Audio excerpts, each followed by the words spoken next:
Et si, pour une fois, on passait de l'autre côté du téléphone? Aujourd'hui, on va décortiquer un vrai manuel de formation professionnelle pour comprendre toutes les techniques de persuasion qui sont utilisées quand on reçoit un appel. On connaît tous ça, hein. Un numéro inconnu s'affiche, on a ce petit moment d'hésitation, et hop, on laisse sonner. Mais pendant ce temps, à l'autre bout du fil, ce n'est pas la fin de l'histoire. Au contraire, c'est le début d'une stratégie bien rodée. L'idée ici, c'est de révéler ce qu'il y a derrière ces appels. Toute la psychologie, toutes les astuces. Comment un simple refus de décrocher ou même un non peut devenir le point de départ d'une conversation. Alors voilà le programme. On va voir ensemble comment les pros gèrent chaque étape.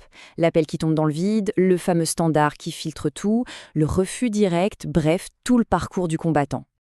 Bon, on commence par le commencement. Et le tout premier obstacle, il n'est pas technique, pas du tout. Il est purement psychologique.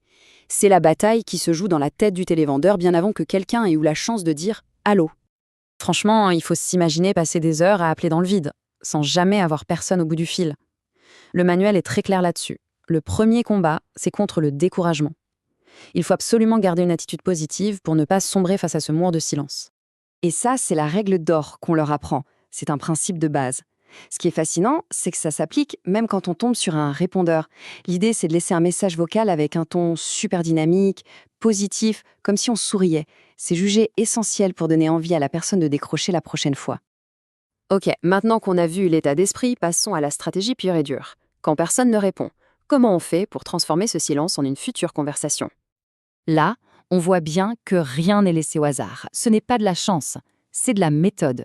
On préconise une approche super structurée. On varie les heures, les jours, pour essayer de tomber au bon moment. Surtout, on évite de harceler en rappelant 15 fois dans la même journée. Et petite astuce, on peut même envoyer un email avant qui servira de prétexte parfait pour l'appel. Et le cœur de la stratégie, c'est cette fameuse méthode CROC. Chaque message vocal doit suivre ce script hyper précis. Contact, raison, objet, conclusion. Ça structure le message, ça lui donne un air pro, un objectif clair. Et du coup, la personne qui écoute est beaucoup plus susceptible de rappeler parce qu'elle sent que ce n'est pas un appel fait au hasard. Allez, on monte d'un cran. Surtout dans le monde professionnel, l'ennemi n'est plus le silence, mais une personne bien réelle, le ou la standardiste. L'assistant, dans leur jargon, on appelle ça le barrage. Là, on voit bien à quel point tout est préparé. Pour chaque objection classique du standard, il y a une réponse toute prête, une parade. C'est à quel sujet? C'est au sujet de la documentation que je lui ai envoyée. Ça montre qu'il y a déjà eu un contact. Le but, c'est d'être poli, super préparé et tenace, mais jamais, jamais agressif. Ah, et ça, c'est la phrase magique. Elle est brillante parce qu'elle change complètement la dynamique. On ne demande pas « quand est-ce que je peux rappeler ?» mais « quand me conseillez-vous de rappeler ?» Et là, d'un coup, le barrage n'est plus un obstacle, c'est un allié qui donne un conseil. C'est très malin. Ça y est, le contact est enfin établi. La personne a décroché, mais la première chose qu'elle dit, c'est « non, ça ne m'intéresse pas ». C'est le moment de vérité. Et là aussi, il y a toute une technique. La toute première chose à faire, c'est de décrypter ce non. Est-ce que c'est une objection sincère, genre la personne est vraiment en réunion et ne peut pas parler, ou est-ce que c'est une objection non sincère, une simple esquive, un réflexe pour se débarrasser de l'appel? Parce que évidemment, la réponse à apporter ne sera pas du tout la même. Et pour gérer ça, voilà le processus. Identifier, accepter, comprendre et enfin traiter. L'étape la plus intéressante, c'est la deuxième, accepter. Il ne faut surtout pas argumenter tout de suite. Non, la technique, c'est d'abord de montrer qu'on a compris avec une phrase du type « Ah oui, je comprends tout à fait ». Ça désamorce la situation avant de poser des questions pour creuser un peu. Ça, c'est un conseil psychologique super important et un peu contre-intuitif. Si on commence par s'excuser, on se positionne immédiatement comme quelqu'un qui dérange. Or, la formation martèle l'inverse. Le télévendeur doit être convaincu qu'il apporte une information utile, une solution et surtout pas une gêne.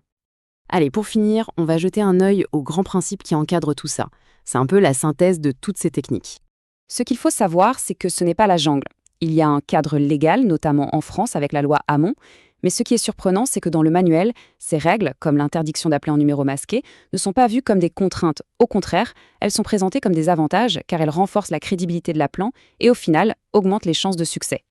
Finalement, au-delà de toutes les techniques, tout repose sur l'humain. Bien sûr, il faut les bases, être poli, parler clairement, mais le point le plus important, c'est le dernier. Un bon télévendeur ne récite pas son script. Il l'utilise comme une base, mais il sait surtout s'adapter, écouter, rebondir. C'est ça, la vraie compétence. Alors, après avoir vu tout ça, cette approche super méthodique, presque scientifique, avec des processus pour chaque situation, la question se pose. Est-ce que la persuasion au téléphone, c'est une science, avec ses règles et ses formules? Ou est-ce que c'est plutôt un art, où c'est la manière de faire, le talent humain, qui fait toute la différence? Je vous laisse réfléchir là-dessus.